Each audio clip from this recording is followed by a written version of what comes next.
이게 말이 돼요? 병원에서 청구서를 받아들고 놀라서 소리치는 한 여성이 있습니다. 도대체 무슨 일이 있었던 걸까요? 오늘의 사연 지금 바로 시작합니다. 안녕하세요, 여러분. 저는 미국 텍사스 출신 린다입니다. 미국에서만 쭉 살다가 지금은 서울에서 2년째 생활하고 있어요. 한국 분들이 저에게 자주 묻는 질문 중 하나가 외국인들이 한국을 어떻게 생각하나요? 라는 거예요. 저도 처음엔 왜들 이렇게 궁금해하실까 생각했어요. 미국은 다양한 인종과 문화가 모여 사는 나라라서 사실 다른 나라 사람들이 미국에 대해 어떻게 생각하는지에 대해선 별로 신경을 쓰지 않거든요. 그래서 처음엔 신기하기도 하고 한편으론 그만큼 한국에 대한 자부심이 강하다는 생각도 들었어요. 제가 미국에서 자란 텍사스는 미국 내에서도 꽤나 보수적인 지역으로 알려져 있어요. 영화나 드라마에서 종종 볼 수 있는 카우보이와 석유 부호의 이미지는 실제로도 텍사스의 문화와 밀접하게 연관되어 있죠. 텍사스 사람들은 자신의 주에 대한 자부심이 굉장히 강하고 그 때문에 미국 외의 다른 나라에 대해 잘 알지 못하는 사람들이 많아요. 제가 한국에 오기 전에도 주변 사람들 중에 아시아를 일본과 중국 외에는 거의 모르는 사람들이 많았어요. 한국이 이만큼 유명해진 지금도 한국을 북한과 혼동하거나 한국에 대해 전혀 모르던 친구들이 많았답니다. 저도 사실 그런 사람 중 하나였어요. 텍사스에서 나고 자란 저도 미국과 텍사스가 세상의 중심이라는 생각을 했었거든요. 세계 곳곳을 다닐 기회가 생기지 않았다면 아마 저도 그 오만함 속에 갇혀 살았을 거예요. 그런데 한국에 오면서 제 생각이 정말 많이 바뀌었어요.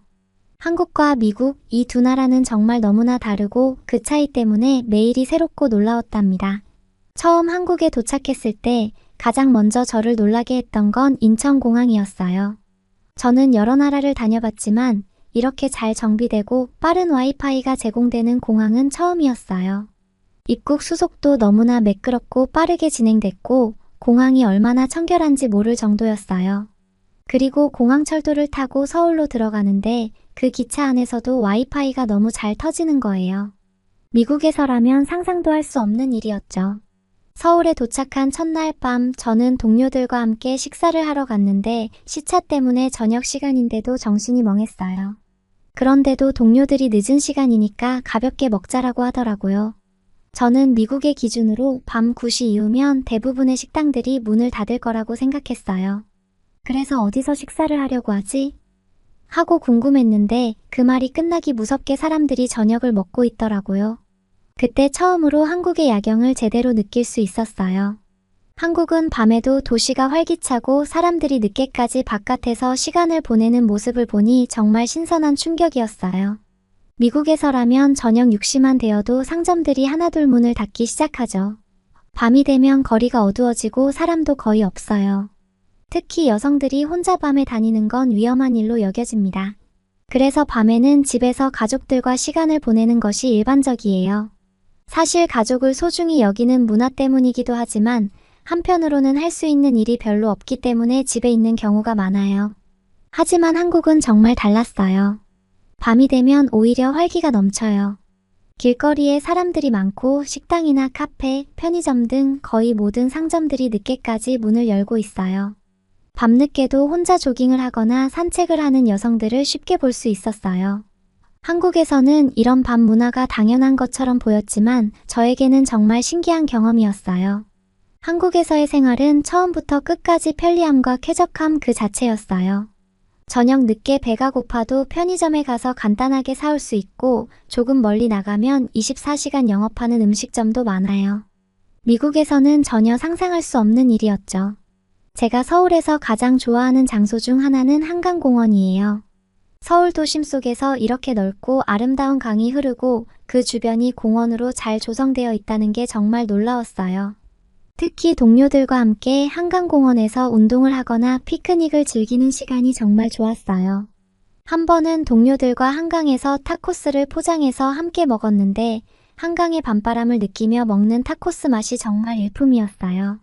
운동을 마친 후에는 한강공원에서 파는 라면을 끓여 먹었는데 이 라면 끓이는 기계가 정말 신기했어요. 용기를 기계에 올려놓기만 하면 기계가 알아서 물을 넣어주고 적당한 시간에 라면을 완성해 주더라고요. 처음엔 이게 어떻게 가능한지 너무 신기했어요. 그 이후로도 한강공원에 갈 때마다 라면을 끓여 먹는 것이 하나의 작은 즐거움이 되었어요. 그리고 한국에서 또 하나 저를 놀라게 한 것은 바로 카페 문화였어요. 한국의 카페는 정말 어디서나 찾아볼 수 있고 항상 사람들로 붐비더라고요. 특히 저는 카페에서 공부하는 사람들을 많이 봤어요. 카공족이라는 말도 한국에 와서 처음 들었어요. 평일이든 주말이든 아침이든 밤이든 한국 사람들은 카페에서 너무나 열심히 공부하고 있었어요. 처음에는 그 사람들이 다 대학생인 줄 알았어요. 그런데 알고 보니 학생들뿐만 아니라 직장인들도 많았어요. 직장인들은 회사에서 퇴근한 후에도 자기 개발을 위해 공부를 하고 있었죠. 특히 외국어 공부를 하는 사람들을 많이 봤어요. 학습 영상을 보거나 노트에 필사를 하고 심지어는 외국인과 직접 프리토킹을 하는 사람들도 많았어요. 그 열정을 보고 저도 자극을 받아서 한국어 공부를 시작하게 되었답니다. 미국에서는 사실 외국어를 배우려는 사람들이 그렇게 많지 않아요. 영어만 알고 있어도 생활하는데 큰 불편이 없기 때문에 굳이 다른 언어를 배울 필요성을 느끼지 못하죠. 그래서 미국인들 중에는 평생 영어만 알고 사는 사람들이 많아요. 그런 점에서 한국 사람들은 정말 열정적이고 새로운 것을 배우려는 의지가 강하다는 생각이 들었어요. 한국 생활 중 제가 가장 충격받은 경험은 바로 한국의 의료 시스템이었어요. 미국에서 병원에 가는 것은 정말 어려운 일이에요. 우선 병원 예약을 잡는 것부터가 큰 도전이죠. 예약을 하려면 최소 몇 주 전에는 해야 하고 심지어 몇 달을 기다려야 하는 경우도 있어요. 그래서 급한 병이 생겨도 쉽게 병원에 갈 수가 없어요. 병원비는 또 얼마나 비싼지 모릅니다. 저는 회사에서 제공하는 보험이 있어서 그나마 덜 부담이 되지만 미국에서는 보험이 있어도 의료비가 매우 비싸요. 예전에 텍사스에서 코로나 검사를 받은 한 남성이 검사 후 5만 달러가 넘는 청구서를 받았다는 뉴스를 본 적이 있어요. 보험이 적용된 상태에서도 1만 5천 달러 정도였다고 해요. 한국 돈으로 환산하면 2천만 원이 넘는 금액이죠. 그 뉴스를 보고 저도 경악했었는데 막상 한국에서 병원비를 경험하고 나니 그 뉴스가 더 충격적으로 다가왔어요. 한국에 오고 한 달쯤 되었을 때 어느 날 갑자기 이가 아프기 시작했어요. 사실 한국에 오기 전에도 가끔씩 이가 아팠었지만 미국에서 병원 가는 게 너무 어렵고 비싸서 그냥 참고 지냈거든요. 하지만 한국에서는 그렇게 할 필요가 없었어요. 동료가 저를 보고 왜 이렇게 아파 보이냐고 물어서 이가 아프다고 했더니 바로 근처 치과를 추천해주고 카카오톡으로 예약까지 해주더라고요. 저는 너무 당황해서 무슨 일이 벌어지고 있는지도 모른 채 치과에 갔어요. 그런데 엑스레이를 찍고 의사 선생님이 제 이빨 상태에 대해 자세히 설명해 주셨어요. 미국에서는 진료를 받으려면 몇 주는 걸렸을 텐데 여기서는 점심시간 동안 모든 치료가 끝났어요. 치료 후에 받은 진료비 청구서를 보고 저는 정말 충격을 받았어요. 엑스레이와 치료비를 합쳐도 3만 원도 안 됐어요. 미국에서는 치료비로 수백만 원씩 나갔을 텐데 여기서는 너무나 저렴하게 모든 치료를 받을 수 있었던 거죠.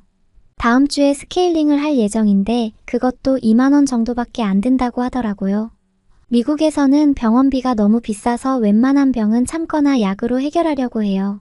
하지만 그 약마저도 비싸서 처방약을 사지 않는 경우도 많아요. 심지어 당뇨병 환자들이 꼭 필요한 인슐린조차 너무 비싸서 치료를 받지 못하는 경우도 있죠. 미국의 의료 시스템이 얼마나 비효율적이고 불합리한지 깨닫게 되니 한국의 의료 시스템이 얼마나 훌륭한지 더 잘 알게 되었어요. 미국의 의료 제도는 많은 문제를 안고 있어요. 미국은 세계에서 가장 비싼 의료비를 지불하는 나라 중 하나인데도 불구하고 의료 서비스의 질은 그리 높지 않아요. 많은 사람들이 의료비 때문에 파산에 이르고 필요한 의료 서비스를 받지 못하는 경우가 많습니다. 이런 상황을 보고 있자니 과연 내가 다시 미국으로 돌아가서 살 수 있을까 하는 생각이 들었어요. 한국에서의 생활은 저에게 많은 것을 깨닫게 해주었어요. 지금은 회사 발령으로 와 있는 거라 제게 선택권이 없지만 나중에 제 인생에서 살 곳을 결정할 수 있다면 한국이 최우선이 될 것 같아요. 한국의 편리한 생활, 안전한 환경, 그리고 훌륭한 의료 시스템을 경험한 이후로는 다시 미국으로 돌아가서 그 모든 불편함을 감수하고 살 수 있을지 모르겠어요. 물론 미국도 좋은 점이 많지만 한국에서의 생활은 저에게 너무나 소중한 경험이 되었고 제 인생에 큰 영향을 미쳤어요. 앞으로도 한국에서의 생활을 계속 즐기면서 더 많은 것들을 배워가고 싶어요. 오늘은 한국 생활에 푹 빠져서 장래에 대해 진지하게 고민하게 된 제 이야기를 들려드렸습니다. 제가 미국으로 돌아가더라도 한국에서의 경험은 평생 잊지 못할 것 같아요. 여러분, 오늘의 사연이 마음에 드셨다면 구독과 좋아요 부탁드릴게요. 여러분의 구독과 좋아요는 계속해서 좋은 사연을 소개할 수 있는 큰 힘이 됩니다. 시청해주셔서 감사합니다.